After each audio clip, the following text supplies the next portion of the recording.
activities that they've planned. Are you ready? I'm ready for All right, volleyball, which would be funny enough. all their jiggly fat, just like... Yeah, the boobies and booties and everything. Booties and boobies bounce.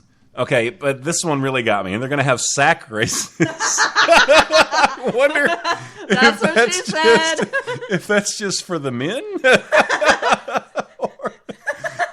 Okay, guys, line up. Just take off. I mean, what is that? Hey, babe, was that a good one? But if they wear a sack race, they're not. I mean, if it's a legitimate sack race and they wear a sack, they're not really. No, it really wasn't good. They're not really naked anymore. You know, because they've got a sack on. That's not what I'm thinking about. Yeah, I know. I know that's not.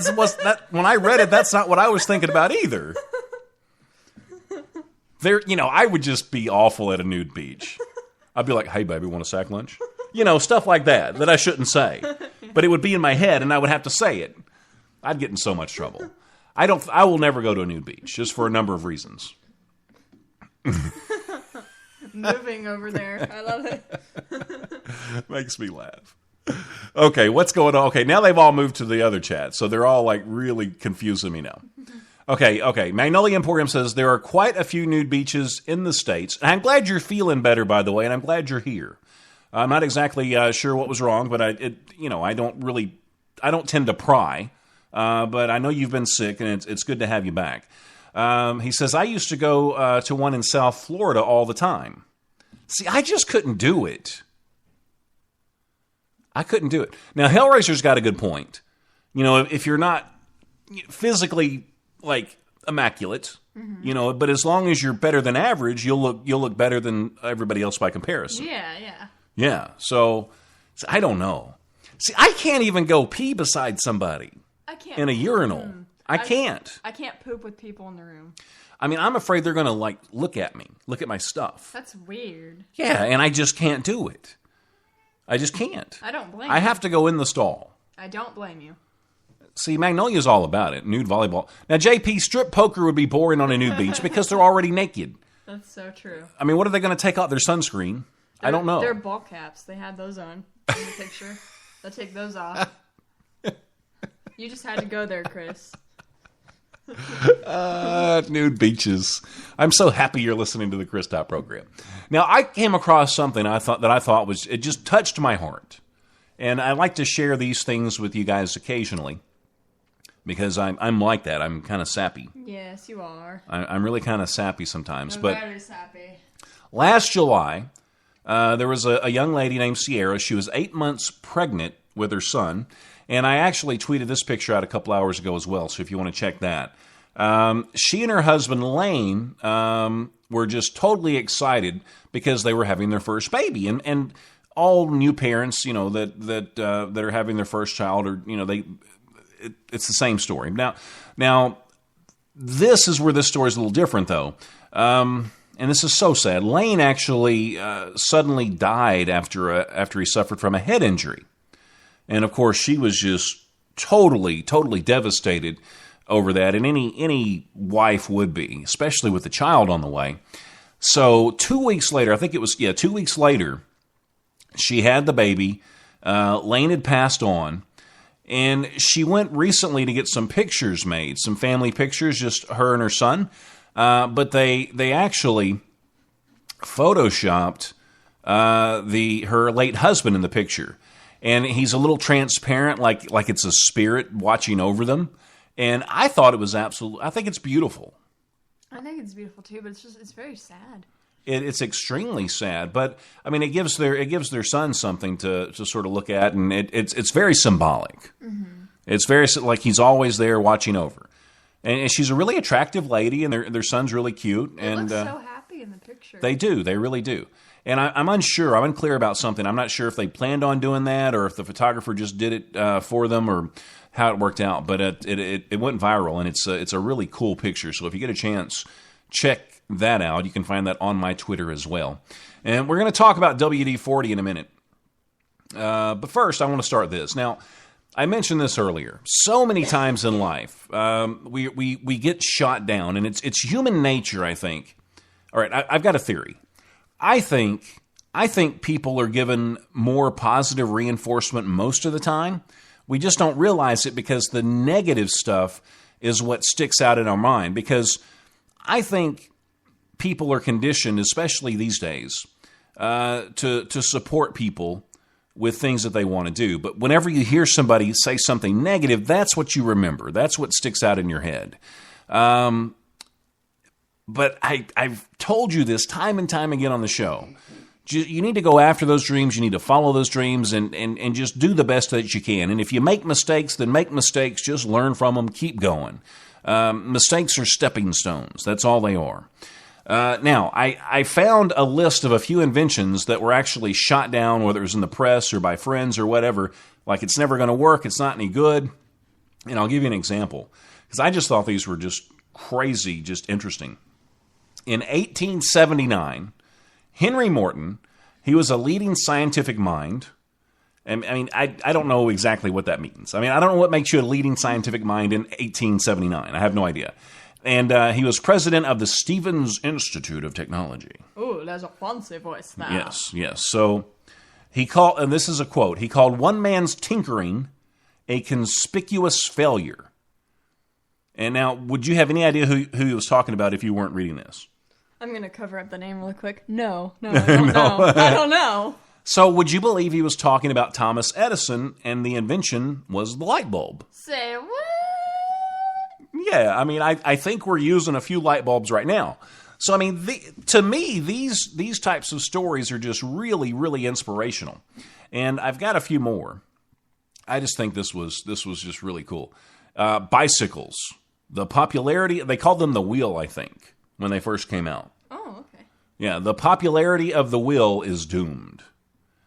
Now, see, I wouldn't think that automatically.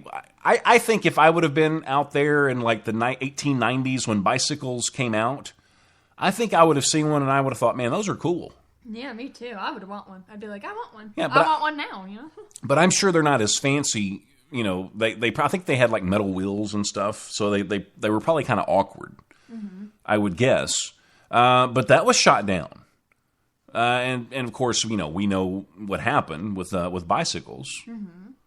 I mean, I know I see them everywhere. Yeah. I told you that I used to own, I've had 2 mountain bikes in my lifetime, like expensive, nice ones, like with the shocks and everything. Like a Baus. Yeah. So I don't know. I think these things are they interesting? I think they're very interesting. I mean, it inspires people to keep going because they see stuff like that and they're like, well, maybe I can do something. Yeah.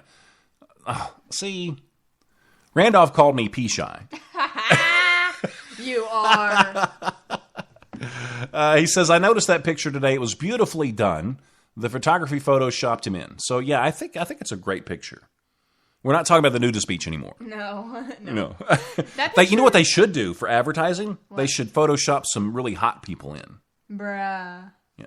Oh, you know, if the nude beaches were full of hot people, I would probably, I don't think I would go. I'd be more prone to go if they were ugly. I got to stick with Hellraiser just because I would compare myself, and I would just feel better in comparison. Bruh. I don't think I would trust naked mountain biking. Don't trust that. Aren't bicycles backwards, though? You think they would have fixed this somewhere, but it's like girls' bikes should be guy bikes, and guy bikes should be girls' bikes. Yeah. I don't know why they did that.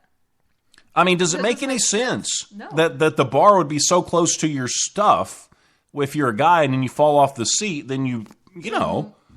I mean, it seems like the bike should be reversed. I agree with you. I don't get it. I mean, the guys' bikes look cooler, but... That means that women have to drive men's bikes and men have to use women's bikes. It's not going to happen unless they unless they just make them look tougher. You know, cooler. Yeah. Yeah. I mean, I'm pretty feminine for a guy. I really am. But I'm not going to go out and ride a pink bike with, with a bell on it. No. And a white basket. Yeah, I'm not streamers. Don't forget the streamers. I'm not going to do it. Anyway, we're going to talk about WD-40 and how it could be more important to the zombie apocalypse than actually duct tape. Dun, dun, dun. Oh, you know what? Speaking, Ed said I would win the sack race. Thanks, Ed. I appreciate that. But, speaking of the zombie apocalypse, I would have to go stay with Ed. And I've told you this before. Because Ed's he's like the bow hunter type. You know, he knows how to hunt. He kills like 50 deer every year. So he's Daryl. I'm exaggerating because I don't want him to get in trouble, but it's not 50 every year. But I mean, he's like good at that stuff. And now he's building this new house, and it's out there in the middle of nowhere, and it's just like really nice and quiet. I said, if the apocalypse ever happens, you're going to have to put up a fence, you know, around your house, and that's all you need. Mm-hmm. That's all you need, and then we can go there and just mooch off of Ed. There we go. During the apocalypse. Yeah. I'm sure we could provide something. I don't know what. I could cook. I'll get wood for the fire. Yeah, I could cook. There you go. And then Ed could go out hunting and killing zombies. But I kind of want to kill some zombies too. Yeah, I want to go on supply runs. But anyway, we're going to talk about WD-40. I know, it's an exciting show. It really is. Don't go anywhere because you're absolutely, positively, 100% for sure in the right place. This is the Chris Top program. I get Dollar Shave Club blades delivered, so I always have a shave with a fresh blade. Does that make me a genius? Yes. Yes, it does. I use the 4X, a.k.a. the Lover's Blade. Just go to thechris.program.com and click on the Dollar Shave Club link, and you will never spend a fortune on shaving again. You might look at it as a great close shave experience, but I look at it as one step closer to being awesome. Ladies, are you tired of carpet munching? Are you tired of vagina on vagina action? And guys, is it time to lock that back door up for good? Are you tired of the same old story where the bishop meets the fireman? TCTP has a product just for you. Listen up. Introducing Homo Nomo. Simply apply Homo Nomo to your body and you will be Homo Nomo. That's right, guys. Time to say goodbye to the rest stops and the bathhouses. And ladies, you can finally dress like women. Maybe you've tried Homo Nomo and you feel like it was the wrong decision. Well, guess what? We've got some great news for you. You can reverse the process. For a limited time only, you can purchase Homo Samo. I don't know about you, but I'm ready to clean some carpet. Sounds good, Holly. And my back door, it's always open. Homo Nomo and Homo Samo are ready to ship today. Call now because supplies are limited. This product brought to you by TCTP. This has been a Chris Top, Holly Stalin production. You can either talk in the Chris Top program. Mr. Pop. Take it from the top. You know, this is really good coffee. It's pretty good. It's really good. It's not soapy. Yeah! Like a bounce. Who the bounce? Out of bounce. You know, last time you made a soapy coffee. Bruh. But this time it's really good. Oh, yeah. I can do it. I'm really, really impressed with the coffee. Okay. Automobiles, they were shot down. This is the quote. The prices will never be sufficiently low. And I think that could be right. I mean, I think they could be priced a little better, but people would still buy them. Yeah. It's like everybody has a car. But I mean, I look at this stuff and I can't believe it was shot down. Now, how would you feel if this never came to be because somebody listened to somebody else? Liquid nail polish was a strange and unique fad. Just a fad. That is weird. I like my nail polish, man. Like, why would a woman want to paint her fingernails? That's just silly. Know. That's just silly. That's stupid. You'd paint them all red and blue. I mean, why would women want to do that? That's stupid. Yeah. Oh, and something else that will never work, and I think Charlie Chaplin said this. Talkies. Talking doesn't belong in pictures. Yep, he said it. Yeah, so, I mean, I have an appreciation for silent films, and I know you do too. I love silent films. Yeah, but when I go to the movies and I drop, you know, like when we both go, and we go to the matinee, the cheapy pictures, and we'll spend I'll drop $20 to go, and I want to hear sound. We wouldn't go as much as we went today if they were silent films. I think I would. I don't think. I love But I mean, if that's all we know, then maybe so.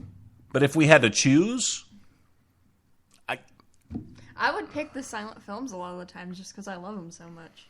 Oh, come on now. I would. Be honest with yourself. I'm being honest. All right, imagine Fantastic Four with subtitles and silence, or Fantastic Four with Okay, are we talking... the words. Okay, when it's the same movie, I'm going to pick the one with sound. If it's a different movie... Okay, then that answers my question. No, because I'm saying if it was a different movie... What if they used the same characters, they just made one a talkie and one a silent film? Well, you didn't say They that. made it twice. You didn't say that in the beginning. You were just like, this... So you would go see the new Avengers movie, the silent film